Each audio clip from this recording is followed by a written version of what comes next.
Bueno, buenas tardes. En nombre del Centro de Arte Moderno queremos agradecerles a todos vuestra presencia en la presentación de este libro La tentación de la fe de César, que ahora el autor, el editor y sus acompañantes van a hablar de la obra. Los que quieran recibir información de las actividades, luego arriba pueden dejar su correo electrónico y luego al terminar compartiremos un brindis. Bueno, muchas gracias. Bueno, lo primero es, lo dicho, agradecer a los que han venido. ¿Tiene que ser así, hermano? Eso, tampoco eso. A los que han venido, que siempre es la parte importante, decir que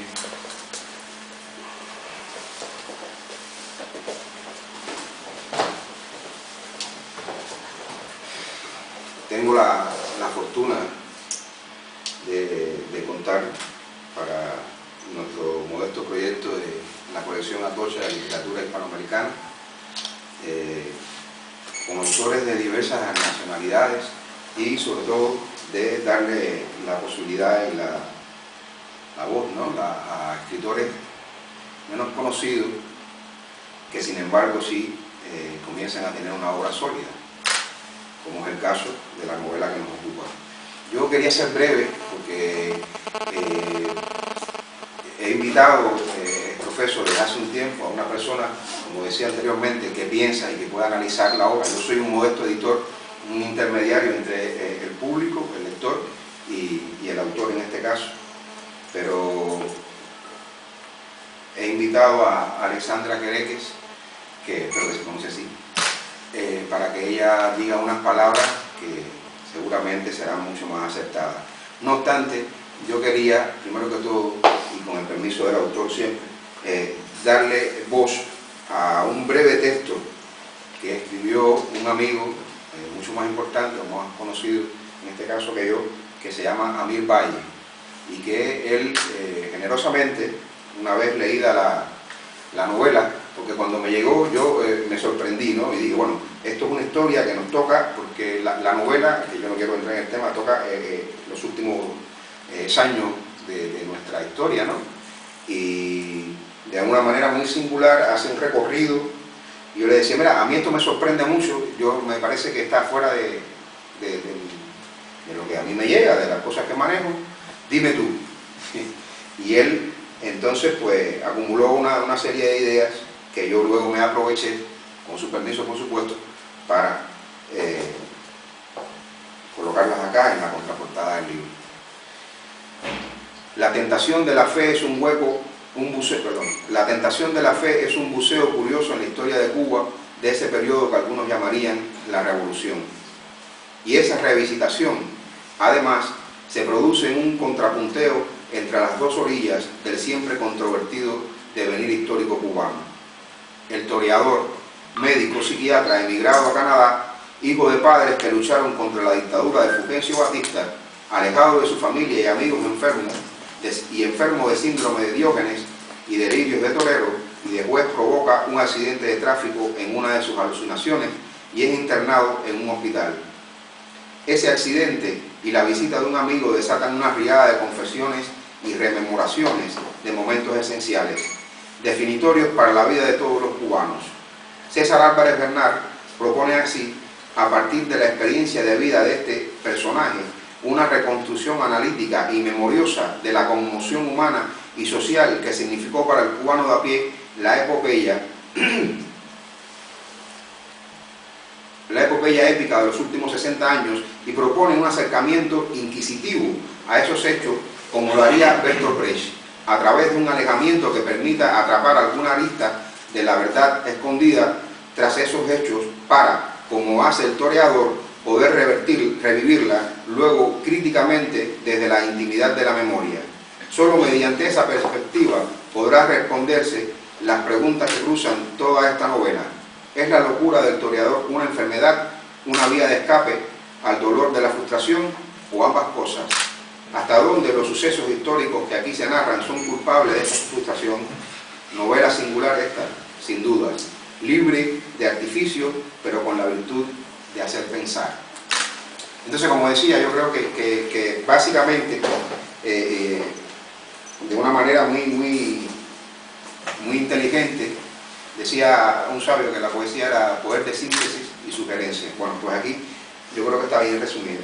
Pero para abundar en este tema y para proponerle cualquier tipo de debate, ¿no?, de conversatorio con nosotros, yo insisto en que sea la voz de Alessandra Queré, que es la más adecuada de estandarte y la que ponga los puntos sobre las sillas.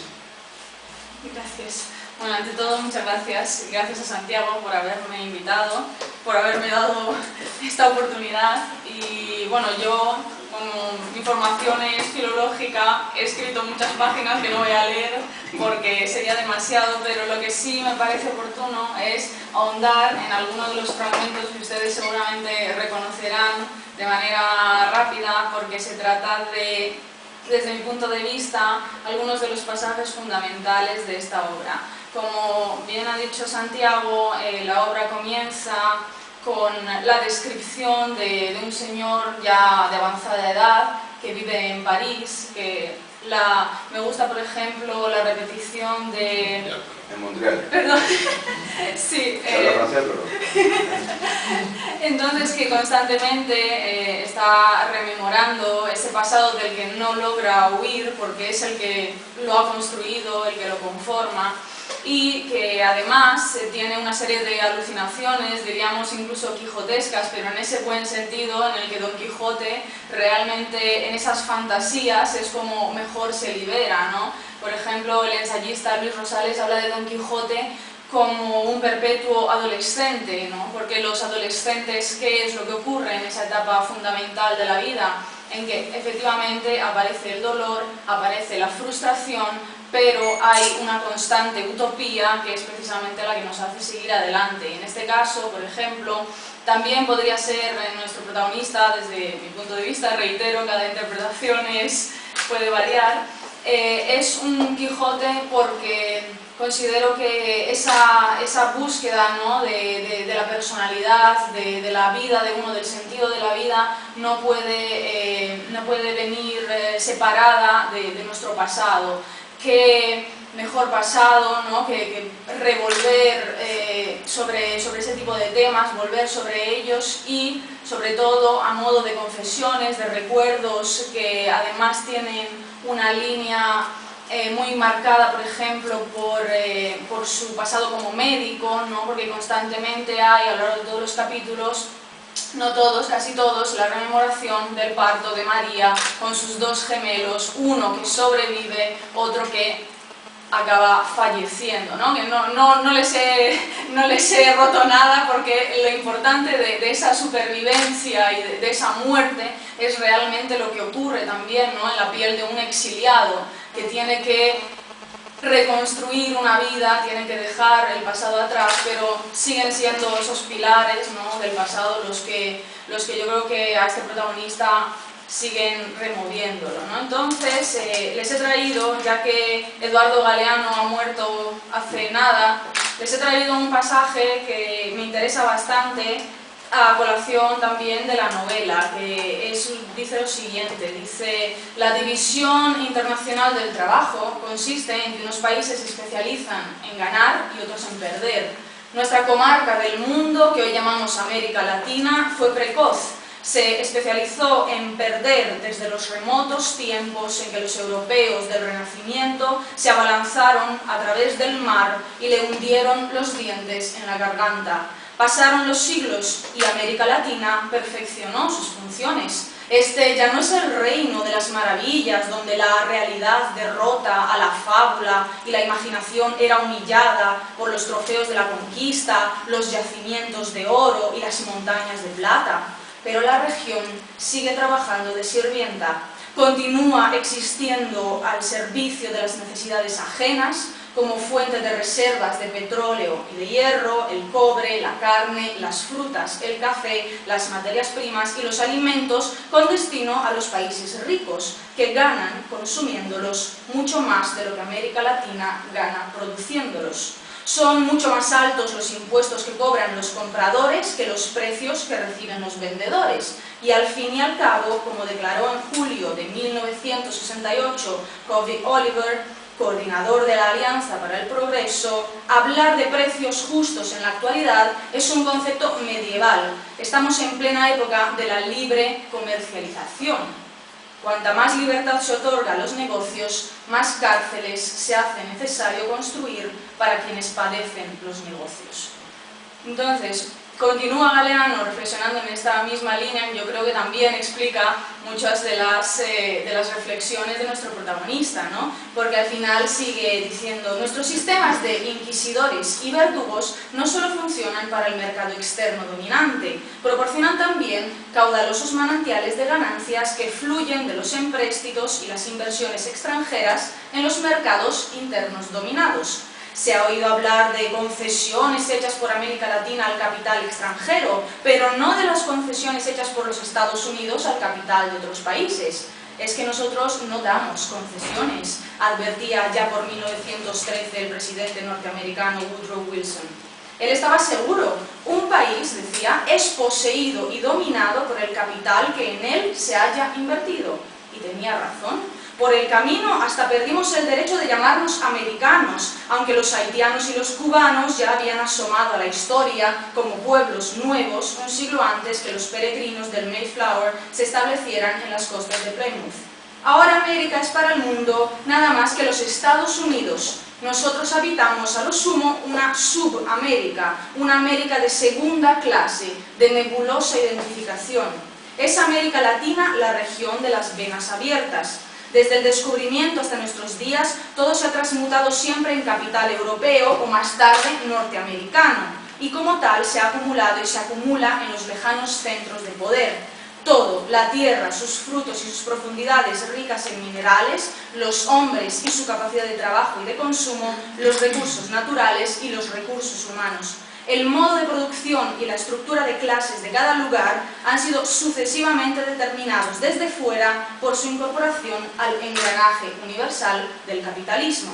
A cada cual se le ha asignado una función, siempre en beneficio del desarrollo de la metrópoli extranjera de turno, y se ha hecho infinita la cadena de las dependencias sucesivas, que tiene mucho más de 2 eslabones, y que por cierto también comprende dentro de América Latina la opresión de los países pequeños por sus vecinos mayores, y, fronteras adentro de cada país, la explotación que las grandes ciudades y los puertos ejercen sobre sus fuentes internas de víveres y mano de obra. Hace 4 siglos ya habían nacido 16 de las 20 ciudades latinoamericanas más pobladas de la actualidad. Y finaliza: para quienes conciben la historia como una competencia, el atraso y la miseria de América Latina no son otra cosa que el resultado de su fracaso. Perdimos, otros ganaron. Pero ocurre que quienes ganaron, ganaron gracias a que nosotros perdimos. La historia del subdesarrollo de América Latina integra, como se ha dicho, la historia del desarrollo del capitalismo mundial. Nuestra derrota estuvo siempre implícita en la victoria ajena. Nuestra riqueza ha generado siempre nuestra pobreza para alimentar la prosperidad de otros, los imperios y sus caporales nativos. En la alquimia colonial y neocolonial, el oro se transfigura en chatarra y los alimentos se convirtieron en veneno. Entonces me parecía que resumía bastante bien algunas de las ideas, ¿no? Porque me gustaría profundizar sobre todo también en esa, no solamente los elementos políticos, económicos, ¿verdad?, que están detrás de todo lo que ha sucedido, sino incluso la tortura psicológica de todas estas personas, no solo física, que ya hay bastantes episodios muy cruentos en los que se describe todo lo que se realiza, ¿no?, en contra de los opositores, sino cómo este personaje, precisamente, por qué acaba en la situación en la que acaba, por qué acaba yendo por las calles, toreando los coches, ¿no? ¿Cuál es la situación que le ha llevado a eso? Efectivamente, él lo va explicando ese dolor retenido a lo largo del tiempo, bueno, luego nos darán más detalles sobre su familia, por ejemplo, sobre el pasado de sus padres también, pero me gustaría ir, por ejemplo, a esta frase de Goytisolo, de Juan Goytisolo, que es ahora premio Cervantes este año, que dice que la mirada que ofrece La periferia es mucho más amplia que la que proporciona el centro. ¿Por qué? Estando lejos es como mejor observamos, no solo en calidad de exiliado, sino también, ¿no? Cualquier escritor es en realidad, cualquier poeta, un exiliado incluso de sí mismo. Pero la lejanía nos permite ver todo con una mayor precisión, ¿verdad? Y dice que precisamente una realidad contemplada desde la marginación, el escritor, el marginado, el exiliado, la persona que todo eso, que ha sufrido toda esa realidad, como por ejemplo James Joyce, ¿no? Miguel de Cervantes, exiliados entre comillas, de nuevo, se examina ese tipo de realidades mucho mejor, dice, porque es entonces cuando se ve una sociedad tal y como es. Es entonces cuando la mirada de los demás forma parte del conocimiento global de nosotros mismos. Es cuando podemos analizar ese tipo de realidades, ese país, esos sentimientos mucho mejor, ¿no? Entonces, yendo por ejemplo ya algunos de los pasajes que a mí me han interesado, porque hay muchos, pero podemos ir, ¿no? Por ejemplo, a esta frase magnífica que recoge de Tácito, que dice: puede faltarnos tierra donde vivir, pero no donde morirnos, ¿no? Da para mucho, ¿no? Muy terrible. Entonces, voy a ir, si me permiten, a la página para leerles, por ejemplo, sí, después de 10 años trabajando de esa manera, está explicando, el gobierno sacó una ley que le permitía regularizar su permiso. El colegio médico se dio cuenta de que cuando le habían autorizado a practicar no le habían exigido un examen de francés del oficio de la lengua, lo obligaron a pasar el examen, a pesar de que llevaba todo ese tiempo en un medio francófono, hizo su prueba y le regularizaron el permiso. Creo que desde ese momento no se sintió seguro de nada, siempre tuvo un sentimiento de que el salario era algo que debía, como si tuviera que pagar un precio por tener esa posición. Y le pregunta a su interlocutor: ¿cómo que un precio? Mire, eso es muy difícil de entender. Desde niño en Cuba le enseñaron que el amor al dinero era algo inmoral, una especie de pecado, cosa del capitalismo que solo creaba desigualdad entre los hombres. ¿Verdad?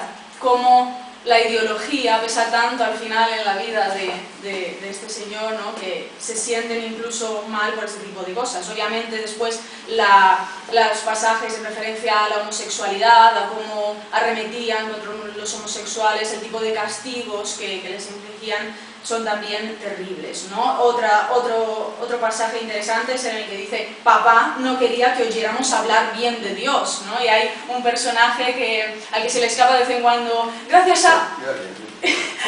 y no dice nada más. Es mejor no decir gracias a Dios para no meter a los niños ese tipo de cosas en la cabeza, ¿no? Y otro pasaje muy bello dice: las historias de mamá se acompañaban de los blues que le hacían llorar pensando en sus cursos en la Universidad de Alabama, al sur de los Estados Unidos. Cantos salidos del alma de los negros le llegaban desde las algodoneras hasta el autobús que la trasladaba hacia ese estado y le hacían recordar las morenas gordas que la cuidaron y arrullaban sus sueños con canciones traídas de África por los abuelos esclavos que laboraban en la casa de la familia llegada de España mucho antes para quedarse en la isla, ¿no? Este tipo de recuerdos. Fue justamente lo que yo de la primera vez que el primer comentario que dice de la novela fue ese pasaje justamente. Sí. Las evocaciones, sí, ¿no? Sí. Desde aquella escuchaba las canciones y iba alabando además. Y otro episodio muy interesante es el de los pollos. A mí el del pollicidio me parece, no sé si decir bellísimo, pero muy atractivo, ¿no? Porque están trabajando en el campo los niños, ¿no? Entonces encuentran unos cuantos pollitos el protagonista, ¿no?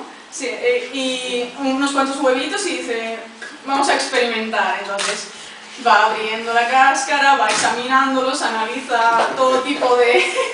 analiza lo que puede hasta que llega el superior y lo arremete contra ellos de una manera increíble, porque él no quiere decir que ha sido el autor del pollicidio, ¿no? ¿Cómo a alguien se le ocurre hacer algo así, ¿no? Claro, si haces algo así, probablemente tú ya te estés formando con una serie de ideas que nosotros queremos eliminar. Entonces lo del pollicidio ya hablaremos, ¿no? Porque claro, hay cosas mucho más terribles, ¿verdad? Entonces, por último, me gustaría también señalar, por ejemplo, la idea del sufrimiento de los intelectuales, ¿no? Como aquí, por ejemplo, vamos a ir en la 119, dice: Los intelectuales de esa época fueron muy valientes, los apresaban y los golpeaban frecuentemente, fueron inteligentes en la manera de enfrentar al gobierno. La era de la informática les permitió establecer redes y contactar con el mundo entero. Eso los protegió un poco, aunque seguían manteniendo gente en prisión por opinar contra el régimen. Y aparte, muchas de las descripciones que hay de las prisiones también son bastante sangrientas. Entonces vamos a ir, por ejemplo, a la cuestión de la alimentación, ¿no? El alimentarse, dice, era otro desafío. No había que comer, aunque seguía habiendo una libreta de abastecimiento. Los mercados estaban vacíos y solo se podía comprar de contrabando. Eso siempre existió, pero en el periodo especial se convirtió en la única manera de subsistir. Todo el mundo robaba. El que trabajaba en una granja avícola, y esto ya como Chavo pensó en mí, no sé por qué, por el tema de Rumanía y el comunismo, me acordé de mi abuela que efectivamente trabajó en una granja avícola y me decía que robaba todo lo que podía porque había un hambre feroz y ella tenía que caminar desde la ciudad hasta el pueblo, pasando un bosque por la noche, en la madrugada, y efectivamente muerta de miedo de que la pillaran. Muchas veces la pillaban, decía que no sabía, ¿no?, en qué momento acabaría una pobre señora con 2 hijos, encerrada o lo que fuera, ¿no? Entonces también tenemos a otros compañeros de Rumanía que seguro que conocen episodios similares. Entonces lo de la avícola y todas las penurias que pasó mi abuela, que me lo ha contado, ha sido increíble, sí, terrible. Entonces dice, el que trabajaba en una granja avícola robaba huevos, el de la bodega lo que pudiera, el del matadero carne, los obreros de las fábricas lo que se fabricaba en el lugar. La gente se enteraba de qué producto vendía cada uno en el barrio. Se corría de boca en boca o por el pregón, que cambió mucho. Eso me llamaba la atención, ¿no? Y ahora recuerda el manisero de Grenet, ¿no? Dice, el pregón en Cuba era un grito maravilloso antes de la revolución, como un canto. Este tipo de vocaciones del antes y el después y todos los cambios, ¿no?, los terribles cambios. Entonces, uno más y ya acabo. Por ejemplo, aquí en la 138, habla de las patologías de la adaptación, porque muchas veces hace referencia a metáforas ligadas a la enfermedad, a la patología, a la amnesia, ¿no? Esa amnesia colectiva, esa locura colectiva, no solamente individual, ¿no? Y aquí dice, como psiquiatra era muy difícil tratar todo eso, que es, dice, recuerdo un día especial en el que atendía a 2 personas con diagnóstico de reacción situacional. La primera era la mujer de un general. Su problema era muy serio. La hija se había rapado la cabeza, gesto que ella interpretaba como una oposición a su autoridad. Además, la piscina de la casa se estaba deteriorando, estaba infestándose de una especie de alga, de la cual me dio una larga explicación. Ella había tenido una discusión con su marido que no quería ocuparse del asunto, estaba desesperada. El otro era un recluta que debía cuidar de sus 2 hermanos pequeños porque la madre estaba enferma y el padre había muerto años atrás. Vivían en una choza en algún pueblo de campo y no tenían que comer. En su unidad militar no le daban la autorización para ir a su casa todos los días. El joven estaba tan desesperado como la mujer del general. Además, también le rapaban la cabeza en la unidad, ¿no? Entonces dice, ¿cómo tratar todo esto, ¿no? Uno atendía a la gente que no estaba de acuerdo con el gobierno y se rebelaba. Ese quedaba diagnosticado como trastorno de la personalidad. Había una gran confusión entre el discurso de los sociólogos, los psicólogos y los psiquiatras. Y esto también da para comentar, ¿no? Entonces ya voy a dejarles a ellos porque he hablado demasiado. No, todo lo contrario, a eso y ya al hilo de lo que es. No, yo lo que pienso, bueno, primero que todo, muchas gracias, yo creo que no me equivoqué a la hora de invitarte a la presentación del libro, todo lo contrario. Y yo creo que se impone un poco el diálogo con el autor y yo le quería pedir, yo me iba a atrever porque yo tengo algún pasaje que a mí me interesa mucho. La novela, a grandes rasgos, hace eso también, ¿no? Va como desmenuzando las miserias que hemos vivido y que padecemos, y lo hace de una manera muy personal, ¿no? Muy humana, porque estamos hablando de que el personaje, insisto, es un personaje bastante singular, con unas características que quizás le permiten abordar los temas con mucho desenfado y con una libertad absoluta, ¿no? Una libertad que puede rondar ya hacia lo cercano a la parte enferma, ¿no? Pero, y de esos capítulos, qué sé yo tengo algunos preferidos, pues tú te voy a dar la lección para no meterte en compromiso, que leyeras alguno de los que tú quisieras compartir con ellos y ya luego establecer algún tipo de diálogo, ¿no? Porque claro que sí, con mucho gusto. Yo me han subido la... No, aquí han hablado de John Joyce, han citado a... Esos son palabras. Cuando eso se publique va a ser tremendo, ¿eh? No, es que esos son palabras, lo que diga ahora yo tuya. Lo que haga aquí es escándalo. Pero lo veo, a mí me ha emocionado mucho y me ha agradado mucho que alguien haga una lectura de esa manera del libro y que de todos esos elementos con los que yo estoy completamente de acuerdo, ¿no? Y cuando empezó a hablar, Alexandra, yo decía, bueno, Alexandra no va a tener aquí una comunista que me va a bajar por aquí, y eso me pasa a mí también. Cuando uno habla de esas cosas, porque sí, entonces las mezclas, yo decía, bueno, Alexandra va comunista, que tiene que decir que el capitalismo es malo, pero no, entonces te das cuenta cómo ha entendido lo que yo también quiero decir. Yo no sé lo que soy hoy en día, ¿no? Uno ya no sabe lo que es. Y entonces, yo quería, Chavo me decía, bueno, que hacer alguna lectura y tampoco sabía que iba a leer. Me decía, Chavo, porque bueno, Chavo es poeta, me imagino que es más fácil cuando uno tiene un libro de poemas, coge los mejores, 2 o 3, los lee, y yo decía, bueno, los capítulos que voy a hacer. Y me agradezco mucho que Alexandra haya hecho esa maravillosa interpretación de la obra.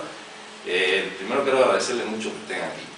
Todos mis amigos yo me siento en familia, me siento muy bien. Siempre uno piensa voy a estar estresado, me siento muy bien desde que llegué ayer. Ayer estuve en casa de Chavo, hice una comida, me sentí en familia, lo tengo aquí al lado y me siento de verdad muy bien.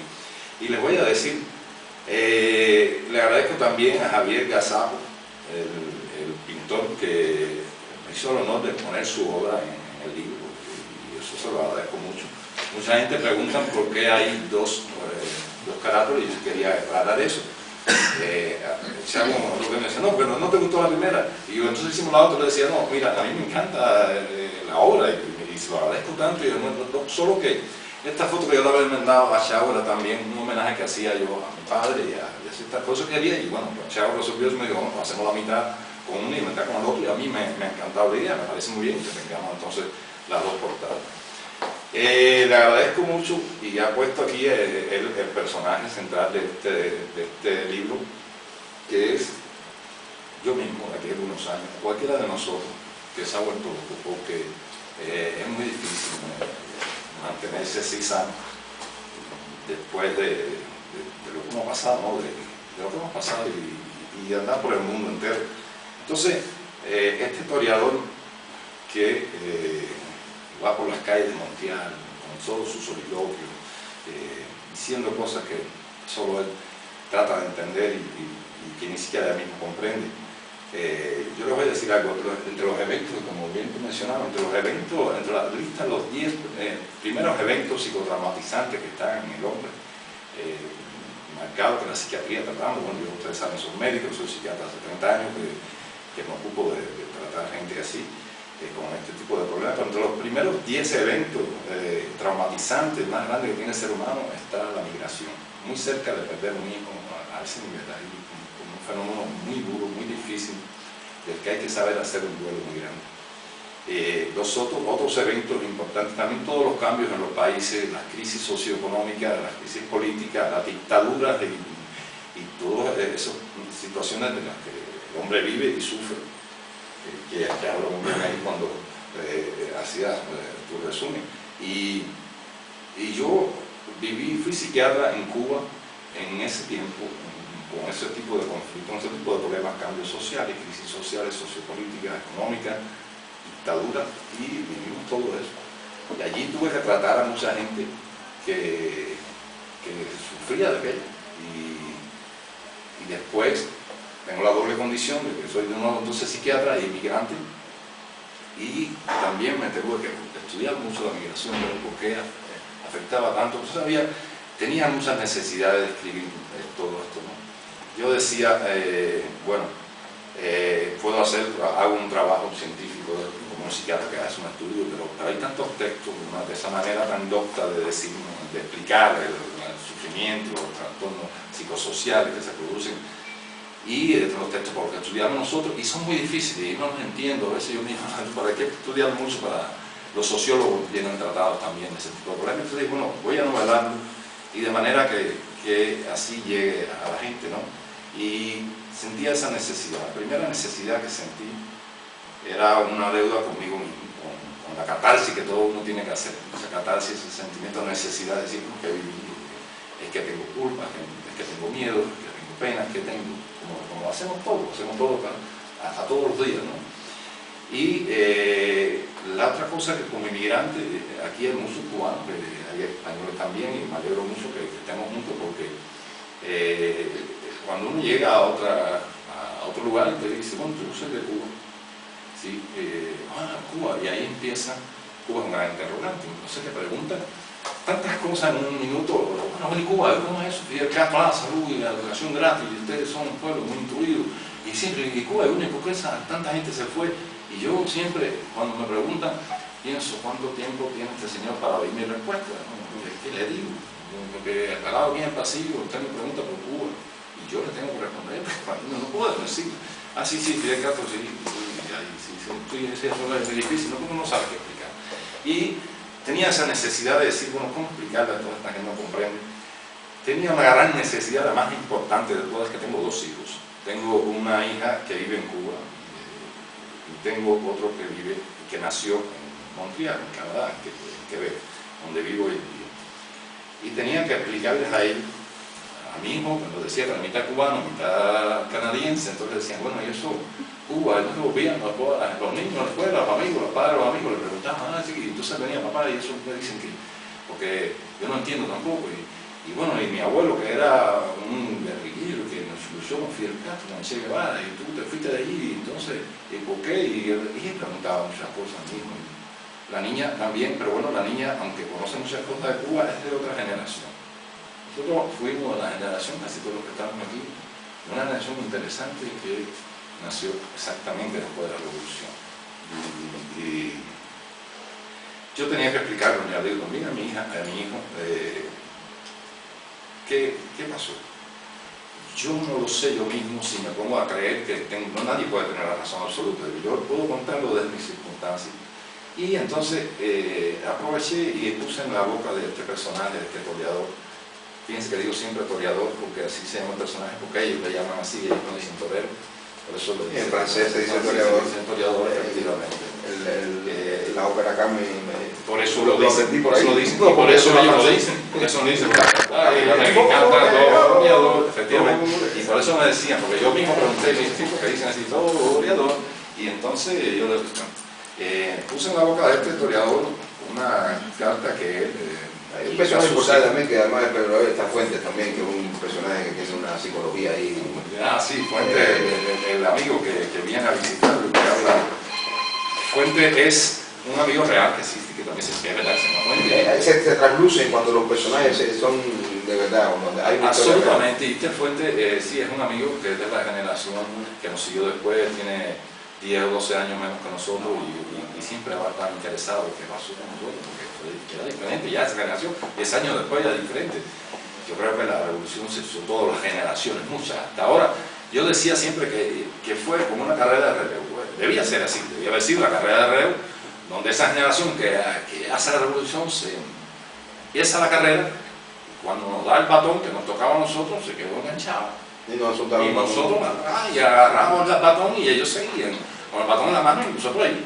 Y ahí seguimos todavía, no han soltado el batón. Al final de la está acabando la meta. Y entonces uno espera cuando me toca a mí, y yo lo suelto, pero no, muchos se cansaron de dar el batón, no han oído, pero todavía hay gente que está con el batón enganchado.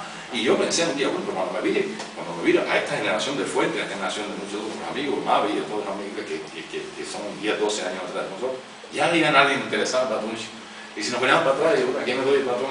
Así lo veía, pero cuando uno habla de eso desde el punto de vista deportivo, suena muy simpático y bien, pero en realidad es otra cosa. Y es muy duro cuando se pierde generación en generación. Entonces yo en boca de este personaje he puesto la carta, que es una carta que él encuentra, el amigo Fuente encuentra ahí en la...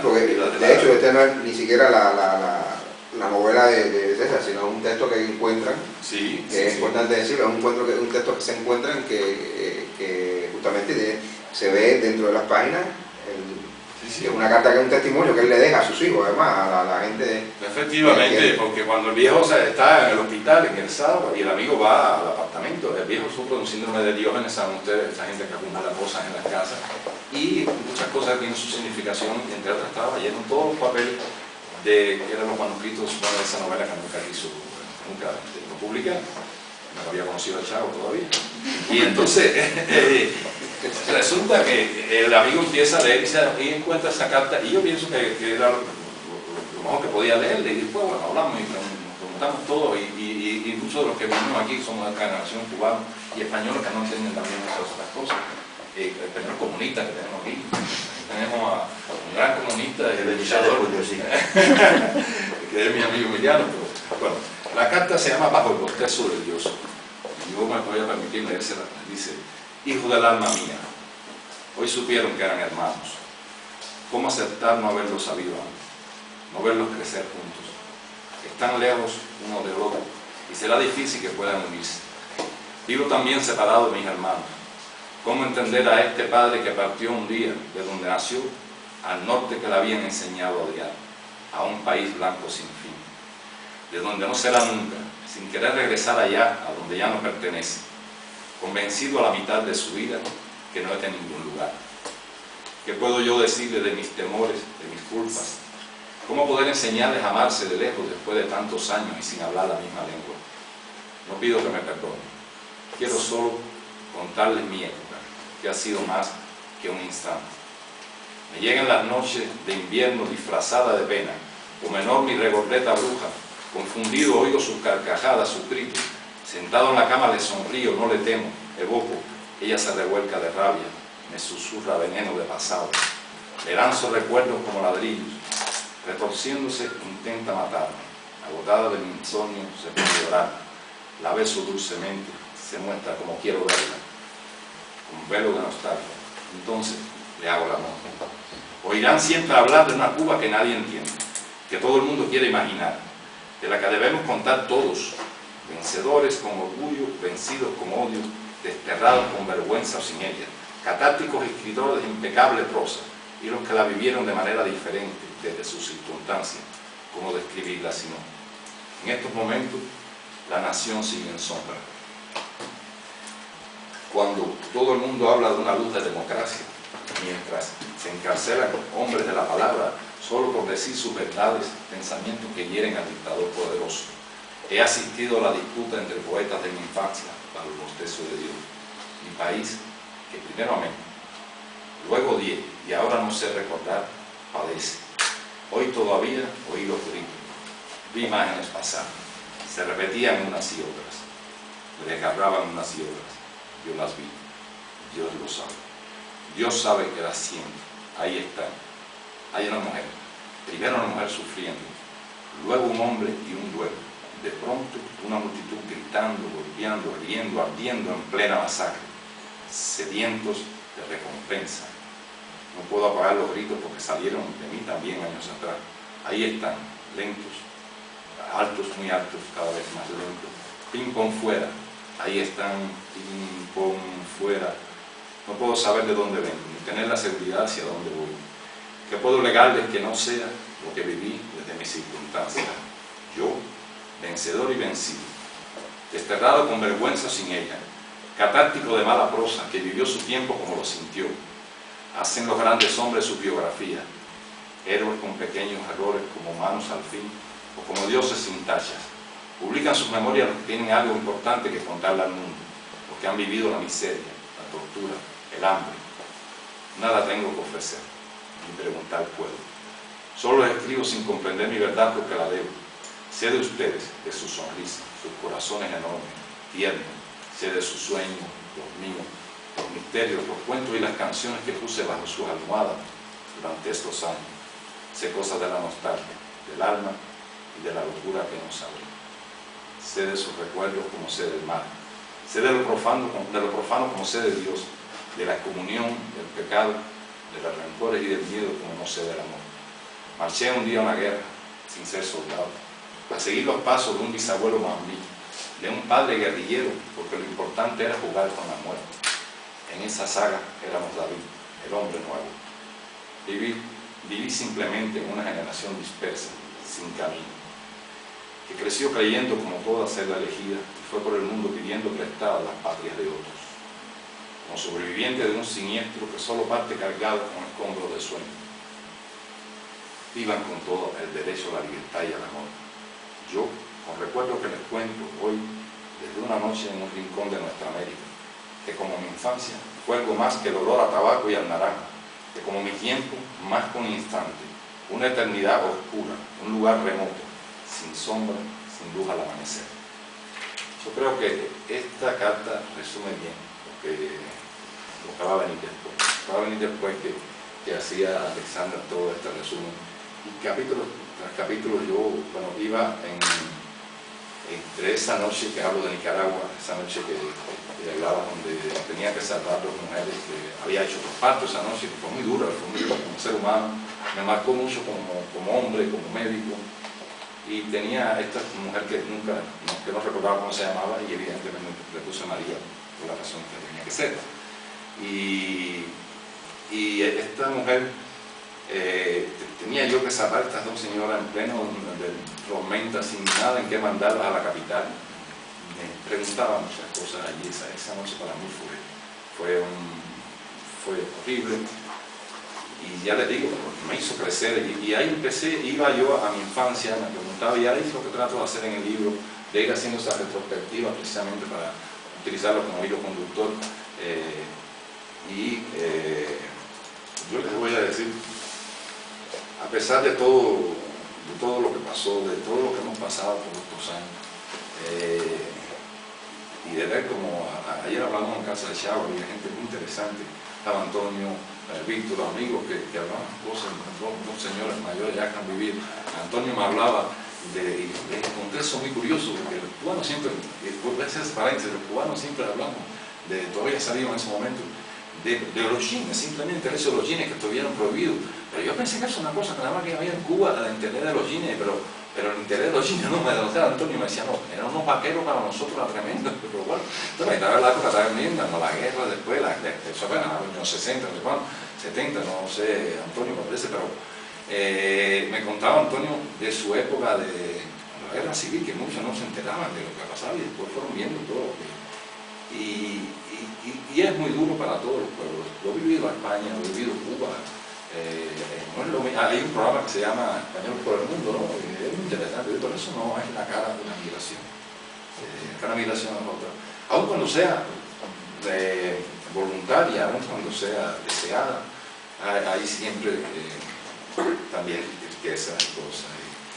Y desgraciadamente en estos casos los sexos masivos son obligados.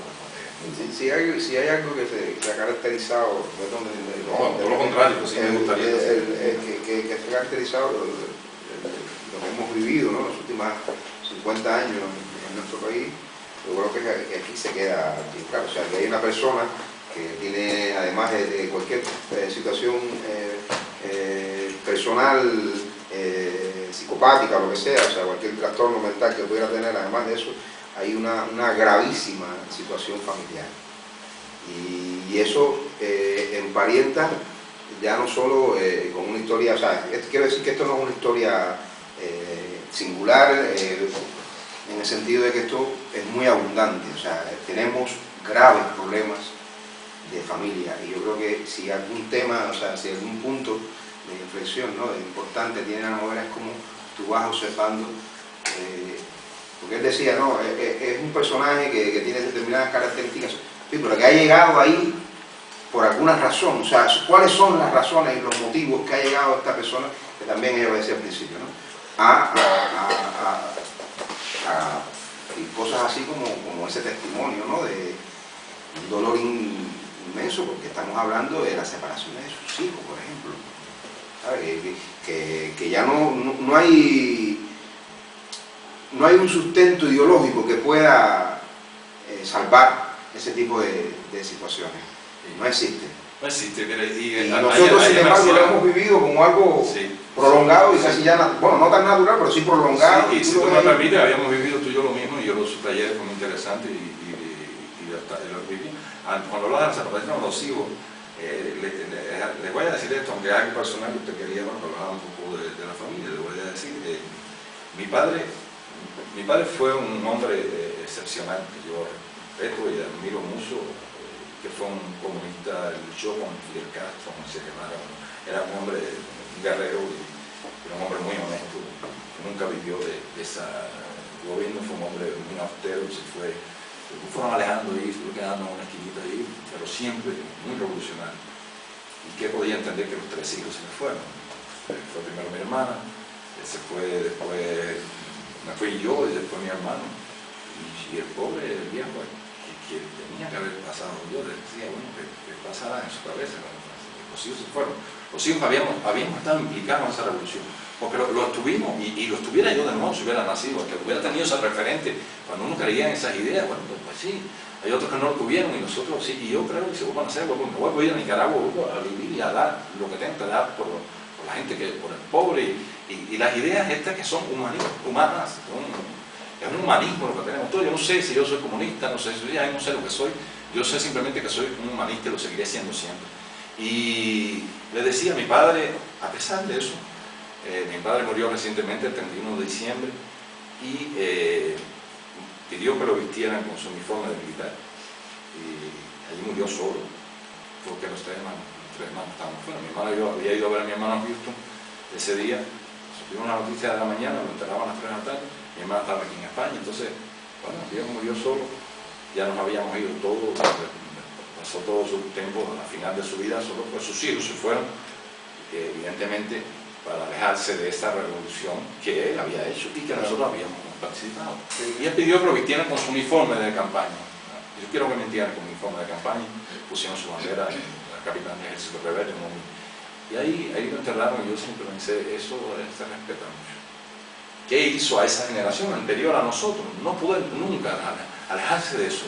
Y hoy aquí hago muchos cuentos, como cuando una fiesta que mi padre me llevó, cuando estaban ellos, que nos habían torturado, hacían los cuentos, todos los amigos que habían perdido, todos los campos cuando la dictadura de Batista. Todas las razones por las que ellos hicieron la revolución, que eran maravillosas, en ideas humanistas y todo eso. En la época de los años 60, cuando estaban los Beatles, después Che Guevara, eso eran símbolos de la revolución cubana, eran símbolos y lo fueron así, pero nosotros después estuvimos viendo que el tiempo pasaba y aquello se fue deteriorando y aquello se fue cambiando y ya entonces no sabíamos cómo explicar. Y yo pensaba en eso, ¿no? Fuimos los 3 huyendo de esa revolución y mi padre, aún así, y yo estoy seguro de algo, no tengo ningún problema de duelo con eso, estoy seguro que mi padre nos adoraba, pero aún cuando estaba solo yo dije, mi favor de militar, yo quiero morir así. Eso se respeta. Y todas estas cosas que han pasado, yo creo que aún así, aún lo triste que parece, lo profunda que son, lo duro que va, ayer Antonio hablaba de España, como está España también, con el mundo entero, como está, todo el mundo como está. A pesar de eso, hay algo siempre, de cualquier manera, me salva la tentación de la fe y ahí se la dejo. Entonces yo creo que bueno, si quieren me hacen preguntas, con mucho gusto respondemos, pero si no, nos tomamos un vinito, conversamos, como ustedes quieran. Sí, yo creo que es una buena idea tomar unos vinos y seguir conversando y que invitarlos además a que se hagan con la novela y que César se la firme, que es importante. Y esa firmita después... Eso, usted se sienta ahí arriba Se lo dice. y se ponen a firmar los libros. Y una vez más agradecerle, de verdad, yo sé que cada vez es más complejo contar con 12, 15 personas para hacer un evento así de literatura. O sea que yo, en mi caso, estoy muy agradecido a todos los amigos de César, a los amigos míos, y a Alexandra Quereque, por supuesto, a Javier Casapo, a todos los que trabajan con nuestro proyecto, a Iván, que le mando un abrazo, que es el técnico, a Andrés Mique, el diseñador de la colección, y bueno, agradecerle a César la confianza y decirle que vamos a hacer todo lo posible porque esto siga así, que se conozca y se convierta en hombre serio, porque además lo merece. Muchas gracias. Encantado.